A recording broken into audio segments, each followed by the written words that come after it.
Hello and welcome to Scran, the podcast passionate about the Scottish food and drink scene. I'm your host, Rosalind, and on this episode we chat to two Italian women about their businesses in Scotland. When we set out to record this episode of Scran, we wanted to investigate the impact of Italian food and the businesses associated with it in Scotland. And what we've ended up making was an episode about generations of strong women. My first guest, Giovanna Eusebi, who runs Eusebi's Deli in Glasgow, used those exact words to describe her family and business. From her fascination with capers to the touching memories she's helped create around the table, Giovanna shares her passion for Italian food and culture and the story of how her business has been so successful. I'm a child of immigrants. My mother is Italian. My father sadly passed away 20 years ago, but he was born in Glasgow, real Glasgow man. His parents were both Italian as well, so the DNA's there. It's in the walls, it's in the tables, it's everything that you can see, so yeah. From Glasgow to Edinburgh and the home and kitchen of Sabrina Damiani, I was treated to the most beautiful and sumptuous afternoon tea I've experienced on this podcast when I met with Sabrina to hear all about her journey from Sicily to Edinburgh via Oxford and a career in academia to now running her own private dining and catering business, Damiani Fine Dining. She always says that she was cultivating flowers during the winter. So was for us, that were me and my brother, was always spring.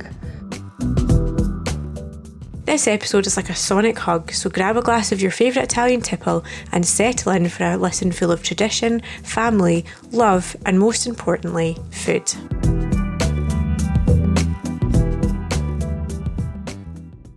I'm here at Eusebi's Deli in the West End of Glasgow with owner Giovanna, and we're downstairs in the lovely restaurant, having just been upstairs in the deli and getting a coffee and pastry for breakfast. So, hello Giovanna, how are you? Hi Ros, how are you? Nice to see you. Yeah, you too. Thanks for coming back. I know you were on a long time ago in one of our first episodes, so nice to see you again. Yeah, it's really, really nice to be asked. Thank you. So we are here in your lovely restaurant, and you guys have been part of the food and drink scene in Glasgow for a really long time. But for anyone that doesn't know, could you just give us a sort of potted history of how your family came to be in Glasgow? We'll be here to Christmas, but I'll make this short and sweet. My brother and I have been at this location for 10 years, but initially we were in the East End of Glasgow, so I had a small deli and took over from my mum and dad about 25 years ago, trying to remember now. And it was lovely. It was a real deal. It was real food made by real people. There was my mum, my dad, myself, an old Italian auntie, another old Italian lady who was 100 years of age, and some beautiful people who worked with us along the way. So yeah, and I'm a child of immigrants. My mother is Italian. My father sadly passed away 20 years ago, but he was born in Glasgow, real Glasgow man, but his parents were both Italian as well, so the DNA's there. It's in the walls, it's in the tables, it's everything that you can see, so yeah. Going right back to that kind of start, was it obviously very different for people's appetites of food? Because we're an Italian deli, still are now, but what we see up the stairs we're quite used to, you know, the salads, the pastas, the olive oils, the things. What was it like way back in the start when maybe people weren't so used to that type of cuisine? I should maybe take you back to my parents. Shettleston Road, 30 years ago, 40 years ago. Very difficult to buy olive oil. Peppers were really exotic. Mushrooms were very exotic. This is before the stampede of supermarkets. When they hit our resale landscape, people shop locally. So much more back then. So that produce was really difficult to get. And I think that's why when immigrants come over, they tend to navigate to areas, try and get their food. I mean, at that time you could buy olive oil in a chemist. It was seen as medicinal in Scotland, and that was in the 70s. So think how far we've come since then. But the wee shop in Shettleston, my parents' ethos was really simple. It was just about community, good food, made from scratch every day, lovely produce, salamis, meats, cheeses. I mean, you opened that door and you could be in a hilltop in Rome. It was so devoid. It was sandwiched between a bookies and a boozers. And it just felt so comforting, so different. And people always said that. It was like a wee food hug when you went in there. And there was more people in the kitchen with my dad. He'd have the wee mocha pot on, making him a wee coffee or putting a wee sly grappa in it. So there was a real sense of your best home in that wee shop. How did it evolve from that with you and your brother to here in the West End? So I took over the shop 20 years ago, and just with a wee dream, just to make the food of my grandmother, my Nonna Maria, who is my mum's mum in Italy. I was very lucky as a child. I spent so much time with them in the south of Italy. They had a very simple life. It stayed within my heart till this day. Memories of that table. It was my best table. They grew everything biodynamically. They were the original no food waste movement, which was Cucina Povera, because they didn't have very much, but they were very sacrilegious about food. They grew all their own food. They worked with the seasons, and all of that stayed within me. I can pinpoint times of year. So right now it would be, we're in spring, so it would be picking wild asparagus with my grandfather, taking him back to my grandmother with a spindly lute, and she would be making a beautiful frittata with it. I would pick snails with my grandmother when it rained. We would pick beans and dry them out in big sheets on the veranda. So every season has huge memories. Summertime now coming up with my cousins, picking all the tomatoes in the land, washing them outside, bottling them, putting away like 400 bottles of passata. So all of that she's very much here. She's very much part of this story. And I guess Eusebius really is about generations of strong women, so that I hope people, that comes through when you come here. You feel that. And do you feel now that people are more aware and appreciate those sort of seasonal dishes as well? I think we're coming back to it. I think there was a whole revolution of the big supermarkets coming in, fast food. It's still there in the landscape, but I can see a bit of a turn. I can see small farmers markets evolving. People in lockdown may be thinking about food a bit more because it became a real focus for them at that point. What were you going to eat? That was really, that's the first thing my mother says to me every morning. What were you having for dinner? And we're just having coffee for breakfast. So everybody started really focusing in on locality. We had a fish van that came to our street. I had never seen the fish van for the 20 years that I had lived there because I was always working. So then there was queues going up to this fish van, and it was brilliant, absolutely brilliant. We would be queued out the door in here because we have a bakery, an off-site bakery, and we have 6 of a team in there who are incredible, who work from 5 a.m. in the morning to 1 in the afternoon. People don't see that side of us. At the point where we couldn't serve food in the restaurant, all we could do was serve coffee and cake, and there were queues down the street. So I think definitely that flipped things a wee bit, and that buying locally, shopping locally, buying daily or every second day, I can see a bit of a change in that. And to go back to the Italian side of things, what do you think it is about Italian restaurants or delis in Scotland that it's just an everlasting, everyone loves it, everyone loves pizza, pasta? What do you think it is that, like you say, that sort of food hug that's transcend the generation? I really don't know. I don't know what the secret sauce is to that. I know it's the love story that keeps going, doesn't it? Glasgow, Scotland, just, it's a big Scottish-Italian love story there. If I take you back to my own family, my great-grandmother came here when she was 16, I think 16 years of age, working in a cafe. Her husband had a barber's in Shettleston Road, just a young girl. My own grandmother, Giovanna, who was my dad's mum, they had a cafe in Partick, and they made ice cream. And at the start of the war, my grandfather fought for the Scottish Sutherland Highlanders, I think is the name of the regiment. And she was left with my dad in her arms running this cafe. And I think of all those incredible women who, during the war, working, the men all went away. And I actually remember somebody saying to me that all the women actually got to make what they wanted to make. They got to run the show. It wasn't the men. So all these women were running all these cafes in Glasgow while all their men were away. So I don't know what the secret sauce is. I think Glaswegians just love a bit of good chat. They love sweet stuff, so ice cream and all of that at the time in the 50s and the 60s, fish and chips, all of those things that the Italians were very entrepreneurial because they had to, like I said at the very beginning, we couldn't really get our ingredients when they came here, so they were thinking on their feet, how do we make a living, but I also think they were they became such a big part of the community, such a big part of I'll say Glasgow story, because we're a huge part of that, and we owe a huge debt to Glasgow and the warmth of the people here. I think there's so much similarity between the Scots and Italians. Yeah, and it's sort of transcended over to Italy as well. There's like that town that's like a mini Scotland. In Barga. Yeah. I've never been actually, but I've heard so much about it. They have a fish and chip festival every year, and everybody, if you just go there, I think everybody speaks Glaswegian or with a slang sort of accent. So yeah, we're sort of loved throughout the world. How do you sort of maintain your ties with Italy? Do you go there on buying trips for stocking stuff here? Yeah, I mean, I go as often as I can. I adore the Italian food landscape. It is so different, and that was one thing that was at the top of the page when we started in here.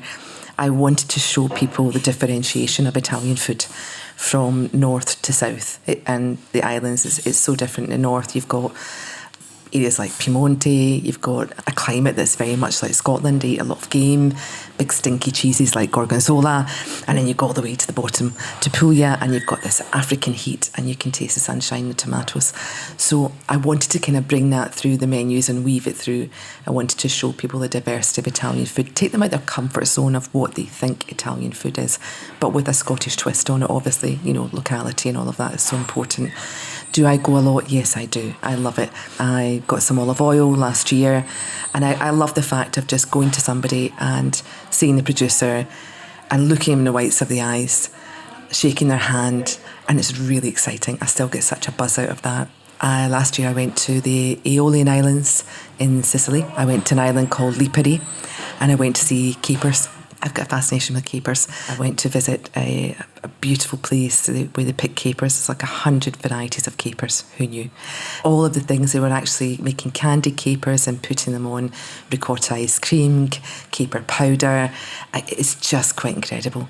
I bought our plates for a restaurant in Puglia from a beautiful ceramicist called Niccolò Fasano, and he painted a plate while I was sitting there, a caricature of me, and then from there I visited the pottery and everything.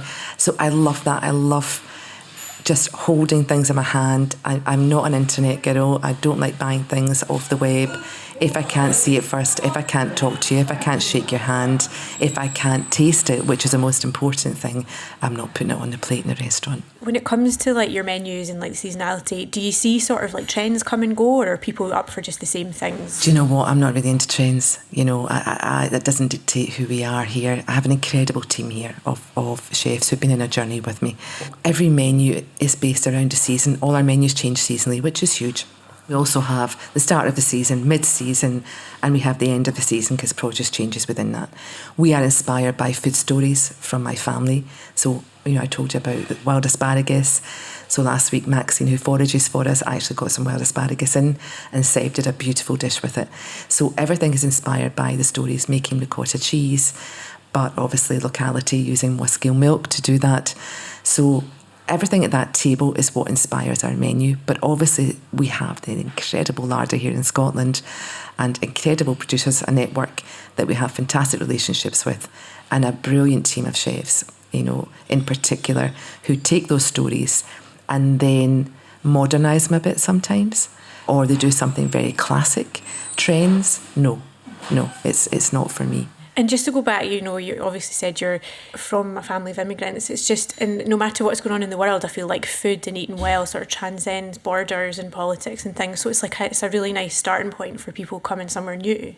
Yeah, I always say that a table doesn't know diversity. I think it's a beautiful thing. I think we could probably solve a lot of the world's problems in war by simply just getting people and feeding them round a table.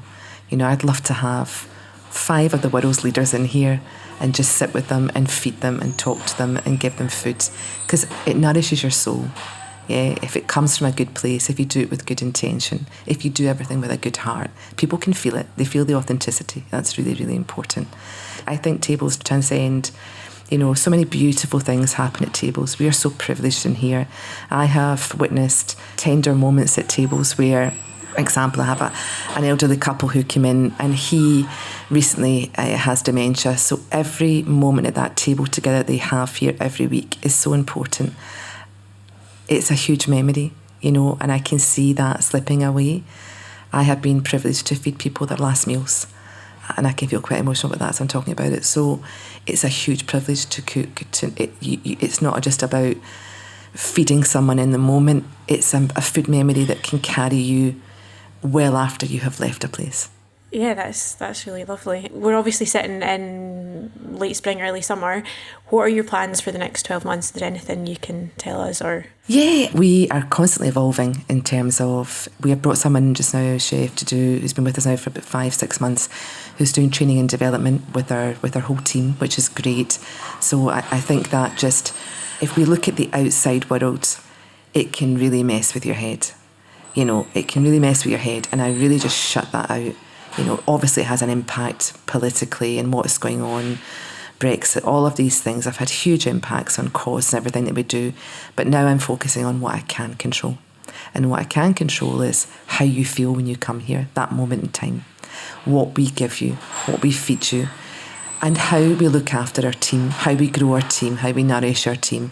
And that's something we're really focusing. We focus on a lot, but we're really, really looking inward at the moment to all of our team, all of our people, and growing them as individuals.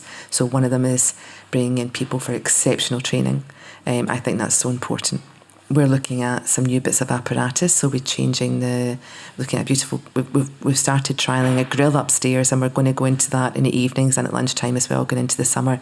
It's part of my food memory because my grandmother cooked outside a lot, particularly in the winter as well, so I wanted to bring just an extra bit of flavour into our food profile here of our food. So yeah, we're constantly evolving. Our bakery is constantly evolving. The team are actually, they're just all charging ahead now. They're all further ahead than me now in the game. They're coming up with all the ideas. I think we've given them the story. I give them the story. I give them my heart. We sit together, we talk about it, and they just go away and they're so inspired. We've just sent a couple of chefs to Italy. They were visiting a vineyard, which was great for them. So it's beautiful just to pass that on now. This might be quite hard, but what are some of your favourite things on the menu or favourite dishes that you cook throughout the year? I always say that food is not about what you're eating, but who you're eating it with. I think that's really important. There's dishes on that will always stay on the menu that mean something to us. So, for example, something super simple is our healing salad.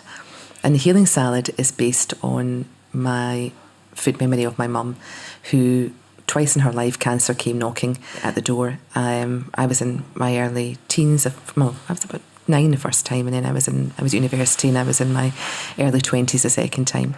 And my mum resorted, although she was in Glasgow, resorted back to our childhood in Italy of going into the garden, picking dandelions, sage. The old ways all came back. Purity, simplicity. My mum would never to this day use a packet of supermarket salad. She absolutely detests any packaged food. She says they're pumped full of chemicals. So that salad is just a really simple seasonal leaves. It always sits in the menu. Really, really good olive oil, because that's so important. We put some lovely seeds on it for the bit of omega factor, and that changes throughout, and some fresh lemon juice on it. So that's a really super simple thing, but it means a lot. Other things are the ethos of making from scratch every day. I love walking into a restaurant. I see the chefs in the kitchen making pasta every day from scratch, and it's the excitement of every season. What's it going to be? Well, just now it's a homemade ricotta, because we're in spring, with some beautiful broad beans or some summer truffle when it comes to that time of year. So it's the anticipation of the seasons. It's really beautiful. It's how I like to eat. And how do you find the process of buying the produce that you need? I think now it's easier. It definitely is easier. I mean, if I went back to where my parents were, I would say, no, it was super challenging. Mm-hmm. And at the end of the day, if we can't get it, we use something else. We're not going to ship something in from, the other end of the world, because that's not going to fit what we do. It's not going to feel right for me, to be honest with you. It has to feel right. I can't sell people a song. And I think I've always, even I was in a wee shop in Shettleston, and I'd be making the food there for people. We had a wee Imperial machine, and a group of women kneading dough, rolling every day, cooking. I don't think I could give people something that I wouldn't feed my own children. Well, thank you very much. It's been lovely to see you and chat, and kind of want my lunch now. So now we're going to eat. So thank you so much. Really, really lovely to be asked, Rosalind. Thank you so much.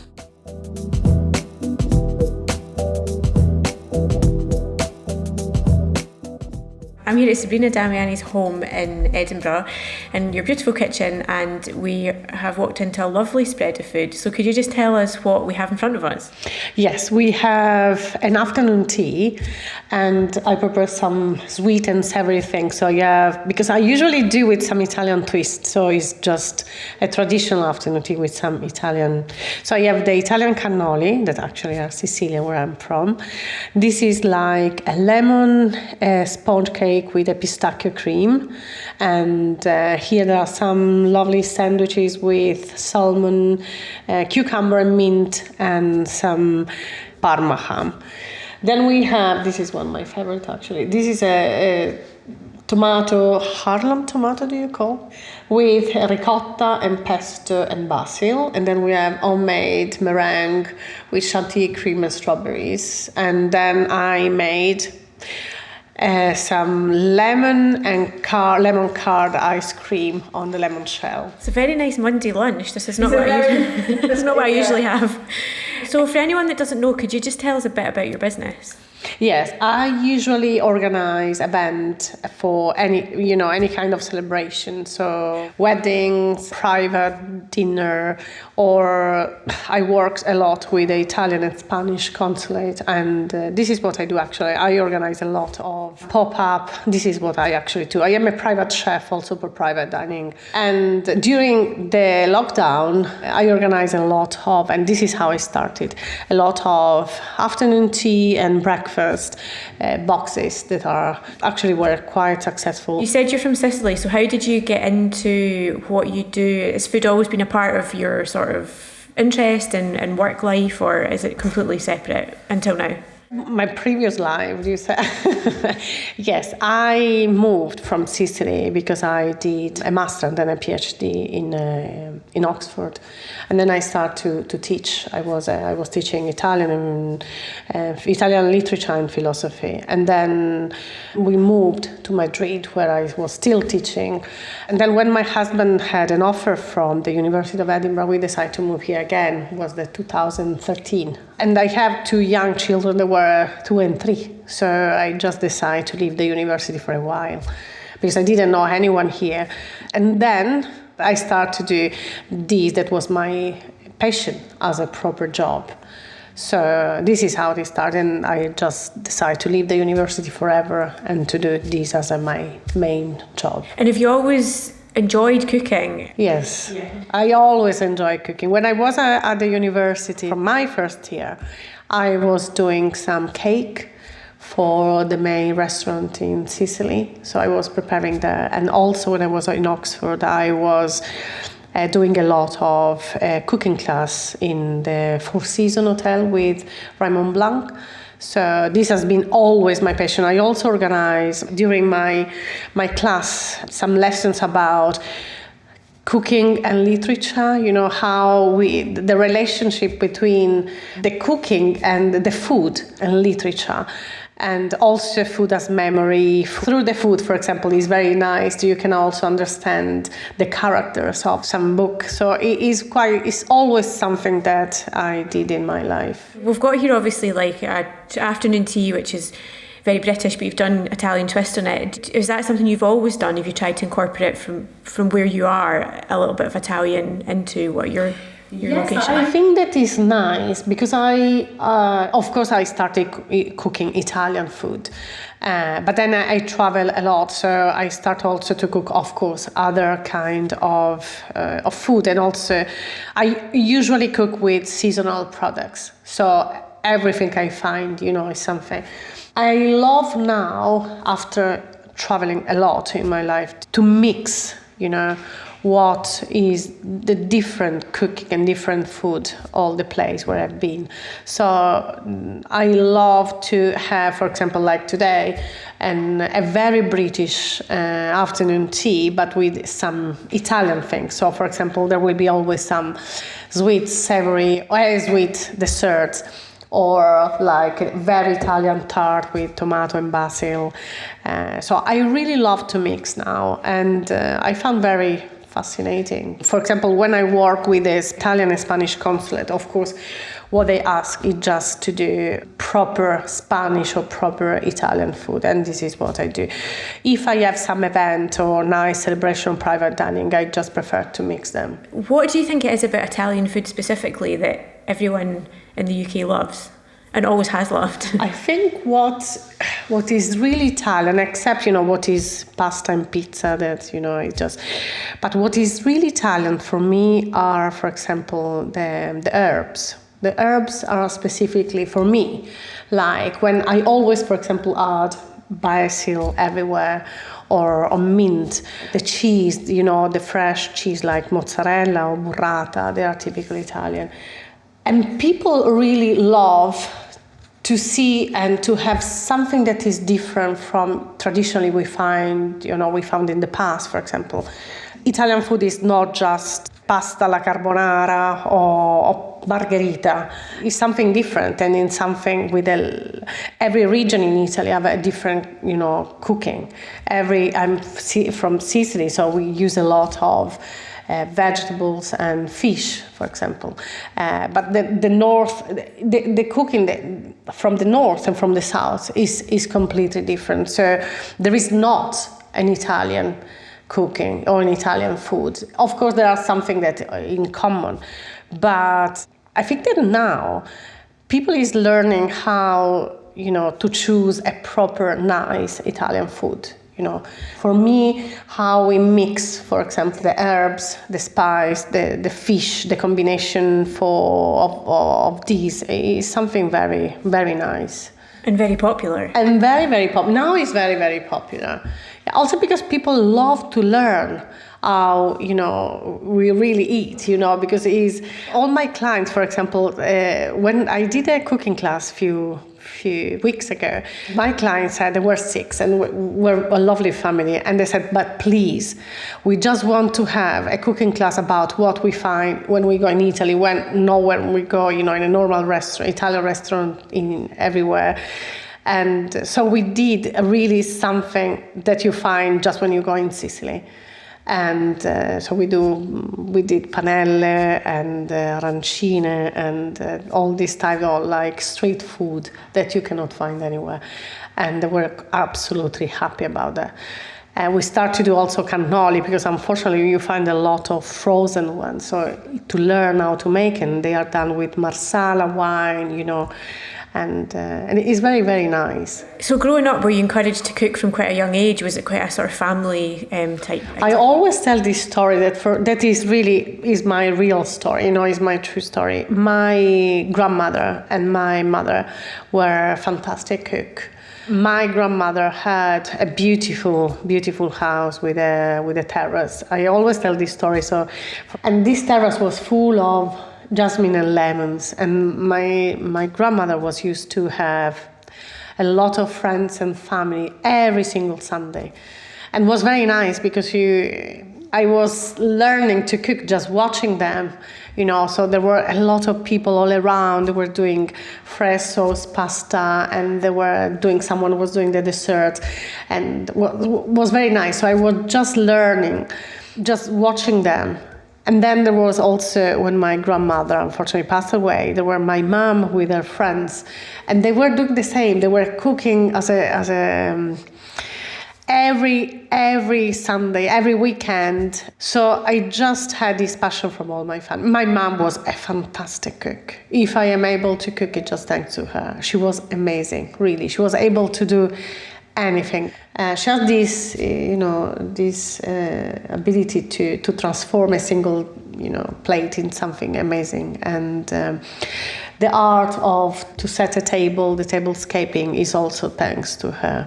We always have flowers in my family. I always use this sentence that now moved me, because unfortunately my mom passed away.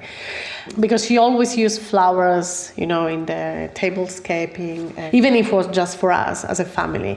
Because she always said this sentence that is something that I really love.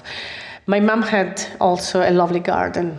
This lovely garden had roses and jasmine and these flowers that we call pomelie. She always says that she was cultivating flowers during the winter.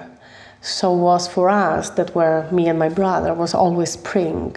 So for her, especially when I left, the first day that I arrived, there was a spring on the table. And this is something that I learned through her. This is the reason I love a lot to put flowers everywhere. And I want to transmit this to my daughters too.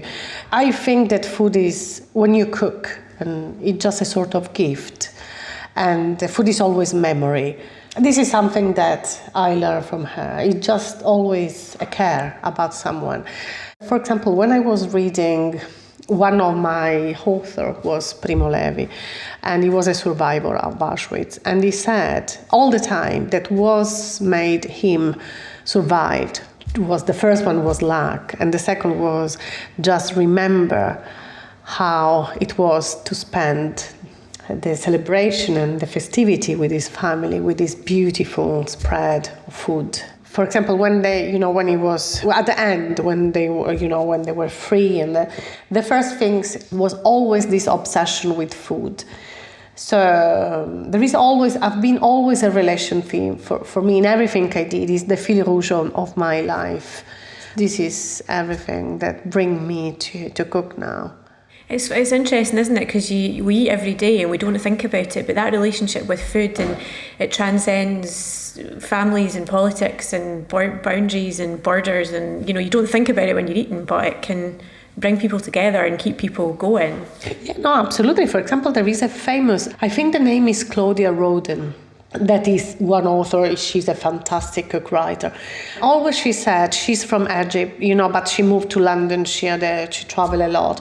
And she said, even if I am in London, if I close my eyes and here it's raining, if I have my tea and I cook something, if I close my eyes, I am in the terrace of my family.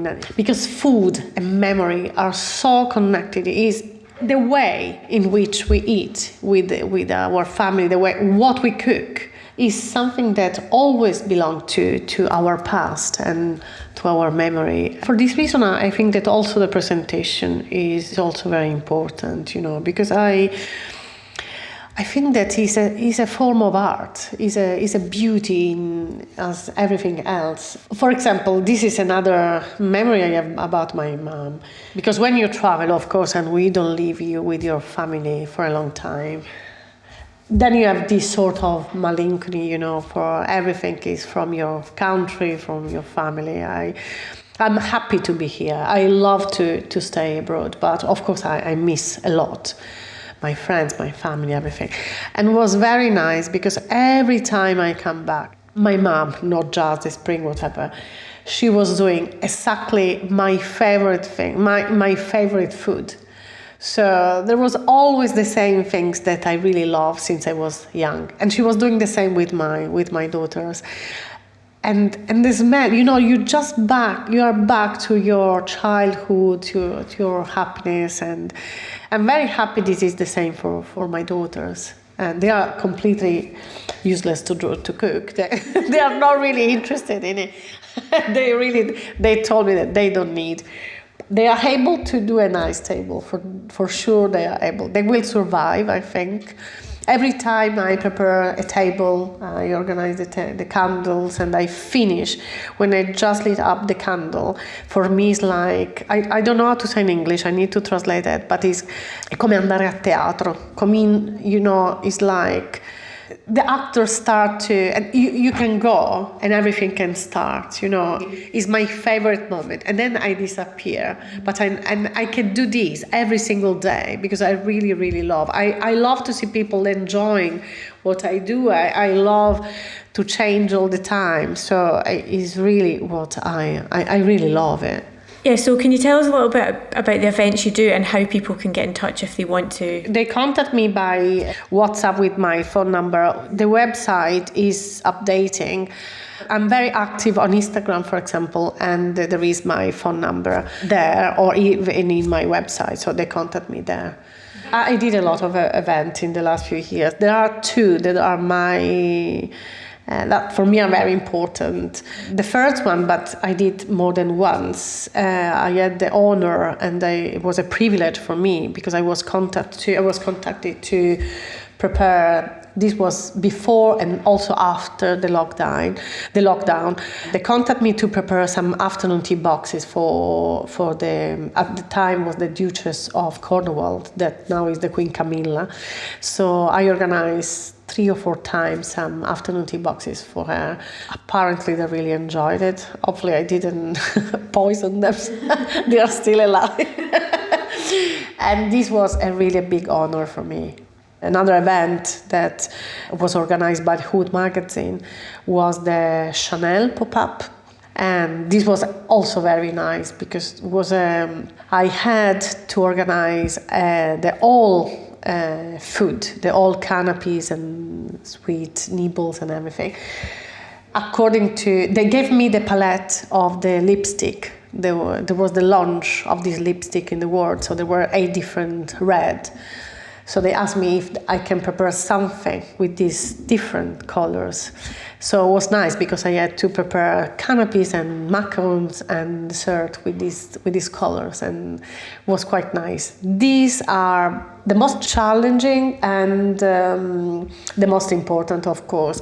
Now, of course, for example, now we have a lot of weddings at the moment. So as well as the private dining and catering, you also do classes. So can you tell us a bit about them? Yes, I do cooking class. Usually, Italian cooking class, because this is what people want really to learn. I also sometimes organize some. This I did last year. I didn't repeat this year, but I'm going to do again. I did a course about cooking with flowers. This was very nice because we did like an art focaccia and some nice cookies using edible flowers. This was very nice too. I prefer have just 6 or 8 people when I do the cooking class at home because I think it's the perfect number. I organize a lot of cooking class during Christmas time for canopies, appetizers, and how to set. A lot of people now ask me how to set the table, how to set a proper, nice table. We have a lot of fun. Usually it's so nice, really, because I just remember the last 2 ones were so funny because there were just 6 women. And this is like a sort of therapy. So everyone speaks about everything. And we had such a lot of fun. We had a really lovely day. So I'm going to do it again. It's like, really, it's a therapy. Cooking is very relaxing. So people is very open to speak about everything. They didn't want to go because we had such a lovely time. Thank you very much. Honestly, I've not seen anything that looks this good, I don't think, ever, especially during the podcast. So yeah, I'm looking forward to tucking in. And I feel like this looks so nice for Instagram, but you're not doing it for that, and that's a really nice reason. You're doing it because you've always done this. So I love to make photos. This is my other passion. So this is the best for me because I cook and then I also do my photos. No, I don't do for Instagram. Of course, I use Instagram. I use for my job. But I love to organize something like that, and I love to make photos. Yeah. Well, thank you very much, and thank you so much for this lovely food. Thank you so much for coming. Just a pleasure. Thank you.